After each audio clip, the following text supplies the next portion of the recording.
लालटेन युग में ले जाने के लिए यह निर्णय लिया गया है कि पूर्वांचल विद्युत वितरण निगम एवं दक्षिणांचल विद्युत वितरण निगम का निजीकरण किया जाए और इन दोनों निगमों के निजीकरण के पहले निजी घरानों को सहूलियत देने के लिए उत्तर प्रदेश पावर कॉरपोरेशन ने बिजली के टैरिफ में बेतहाशा वृद्धि का प्रस्ताव नियामक आयोग को भेजकर करोड़ों गरीब उपभोक्ताओं और किसानों को सकते में डाल दिया है। पावर कॉरपोरेशन के प्रस्ताव की चर्चा करें तो इस प्रस्ताव के अनुसार गरीबी रेखा से नीचे रहने वाले उपभोक्ताओं को अब 300 रुपये प्रति माह के स्थान पर 400 रुपये प्रति माह का बिल देना पड़ेगा। 100 यूनिट प्रति माह बिजली का उपभोग करने वाले 1 किलोवाट भार के उपभोक्ताओं को 660 रुपये प्रति माह के स्थान पर 840 रुपये प्रति माह, 200 यूनिट प्रति माह बिजली का उपभोग करने वाले 2 किलोवाट भार के उपभोक्ता को 1345 रुपये प्रति माह के स्थान पर 1830 रुपये प्रति माह, 300 यूनिट प्रति माह का उपभोग करने वाले 3 किलोवाट भार के उपभोक्ता को 2055 रुपये प्रति माह के स्थान पर 2830 रुपये प्रति माह, 500 यूनिट प्रति माह का उपभोग करने वाले 5 किलोवाट भार के उपभोक्ता को 3575 रुपये प्रति माह के स्थान पर अब 5000 रुपये प्रति माह और मात्र 200 यूनिट प्रति माह बिजली जलाने वाले 5 किलोवाट भार के उपभोक्ता को 1575 रुपये के स्थान पर 2400 रुपये प्रति माह देना पड़ेगा। बिजली दरों का यह नया टैरिफ गरीबी रेखा से नीचे के उपभोक्ताओं के लिए भी 3 रुपये प्रति माह यूनिट की जगह 4 रुपये प्रति यूनिट हो जाएगा। अन्य घरेलू उपभोक्ताओं के लिए यह नई दर 8 रुपये 40 पैसे प्रति यूनिट से लेकर 12-13 रुपये प्रति यूनिट तक हो जाएगी। यह निजीकरण का पहला तोहफा है। यह सब निजी घरानों के स्वागत में किया जा रहा है। ध्यान रहे, सार्वजनिक क्षेत्र में बिजली एक सेवा होती है, जबकि कॉर्पोरेट घरानों के लिए, निजी क्षेत्र के लिए बिजली एक व्यवसाय है। आइए एक नज़र निजी घरानों के व्यवसाय पर भी डाल लेते हैं। मुंबई में टाटा पावर और अदानी पावर के पास बिजली की आपूर्ति है, जहां उत्तर प्रदेश में अभी घरेलू उपभोक्ताओं के लिए बिजली की न्यूनतम दरें 3 रुपये प्रति यूनिट और अधिकतम दरें 6 रुपये 50 पैसे प्रति यूनिट हैं। वहीं निजी क्षेत्र में मुंबई में न्यूनतम दर 4 रुपये 80 पैसे प्रति यूनिट और अधिकतम दर 15 रुपये 71 पैसे प्रति यूनिट है। यह घरेलू उपभोक्ताओं के लिए है। कोलकाता में वहाँ भी निजी क्षेत्र है। वहाँ निजी क्षेत्र की गोयनका की कंपनी काम करती है। कोलकाता में न्यूनतम दर 4 रुपये 7 पैसे प्रति यूनिट और अधिकतम दर 9 रुपये 21 पैसे प्रति यूनिट है। दरअसल यह मैंने दरें बताया, लेकिन निजी क्षेत्र में इन दरों के अलावा भी कई हेड बिल पर लिखे होते हैं और जब टोटल बिल आता है तो उसका भुगतान इन दरों की तुलना में भी काफ़ी अधिक हो जाता है। उत्तर प्रदेश में बेहद गरीब लोग अत्यधिक कम आय होने के कारण कई बार समय से बिजली बिलों का भुगतान नहीं कर पाते। उनकी स्थिति को देखते हुए सरकारी क्षेत्र में समय समय पर एक मुश्त समाधान की योजना लाई जाती है, जिसका लाभ उठाकर बेहद गरीब लोग भुगतान करने में समर्थ हो जाते हैं। निजी क्षेत्र में एक मुश्त समाधान जैसी कोई योजना होती ही नहीं है। प्रीपेड स्मार्ट मीटर लगाने के बाद निजी कंपनी भुगतान न मिलने पर बिजली घर से ही सीधे उपभोक्ता की बिजली काट देगी और गरीब का घर अंधेरे में डूब जाएगा। उत्तर प्रदेश में 15 लाख निजी नलकूप हैं। इनका औसत भार प्रति ट्यूबवेल 7.67 हार्स पावर है। इसको 7.5 हार्स पावर मान लेते हैं। इस प्रकार ट्यूबवेल का औसत भार लगभग 7.5 हार्स पावर। निजी कंपनी किसानों को मुफ्त बिजली नहीं देती। ग्रेटर नोएडा में उत्तर प्रदेश में ही नहीं दे रही है। निजीकरण के बाद एक गरीब किसान यदि 7.5 हार्स पावर का ट्यूबवेल प्रतिदिन 10 घंटे भी चलाएगा तो प्रति माह 1678 यूनिट बिजली की खपत होगी। निजी क्षेत्र के आने के बाद 10 रुपये प्रति यूनिट की दर से 7.5 हार्स पावर के ट्यूबवेल के किसान को प्रति माह 16,785 रुपये का भुगतान करना होगा, जो उसके बस का नहीं है, उसके बूते का नहीं है।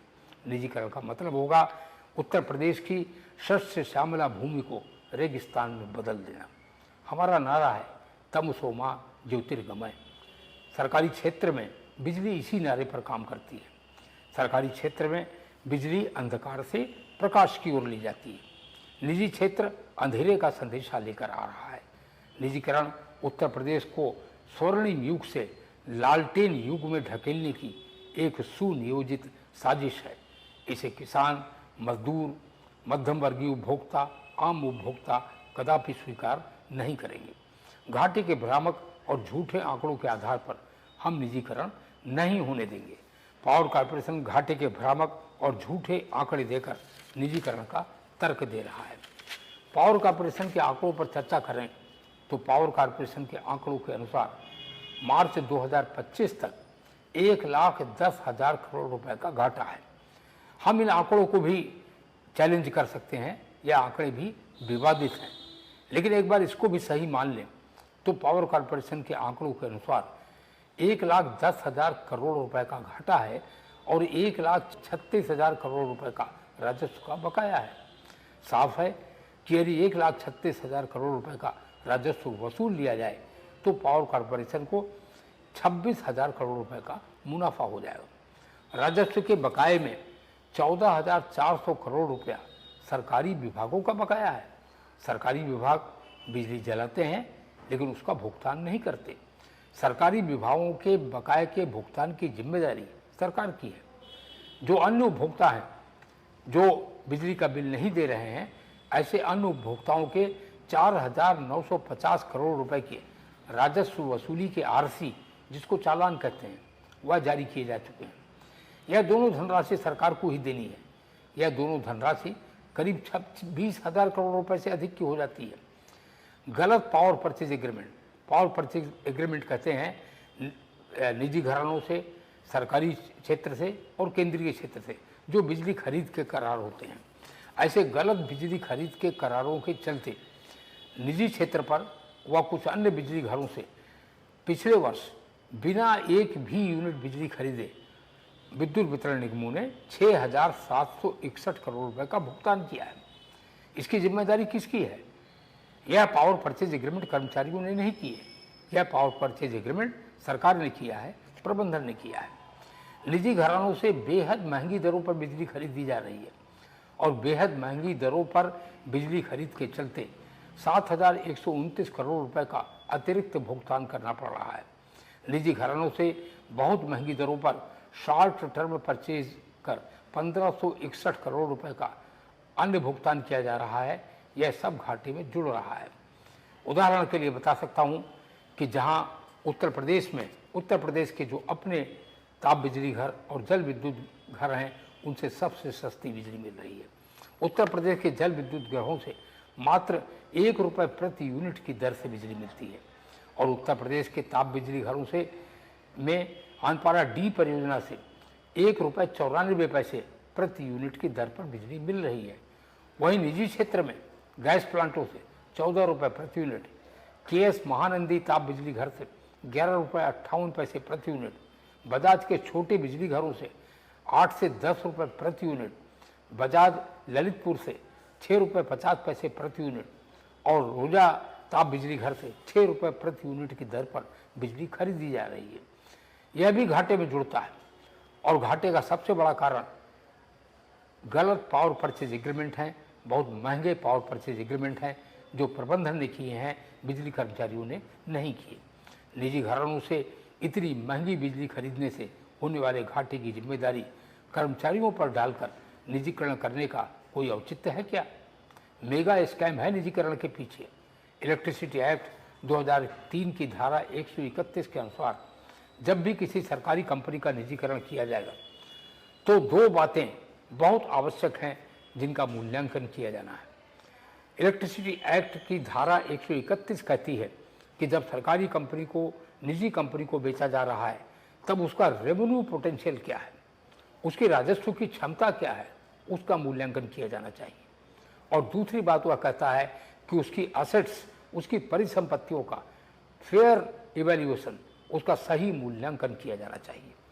आज पूर्वांचल विद्युत वितरण निगम और दक्षिणांचल विद्युत वितरण निगम का रेवेन्यू पोटेंशियल इन दोनों विद्युत वितरण निगमों का 60,000 करोड़ रुपए से अधिक का है और इनकी असेट वैल्यू लगभग 1 लाख करोड़ रुपए है और इसको कौड़ियों के मोल पर बेचने की तैयारी है।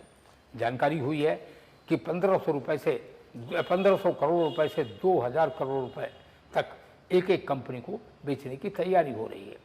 तो एक मेगा स्कैम हो रहा है, एक लूट होने जा रही है, जहां परिसंपत्तियां कौड़ियों के मोल बेची जाएंगी और 42 जनपदों की पूरी जमीन मात्र 1 रुपए में निजी कंपनी को हैंडओवर की जाएगी।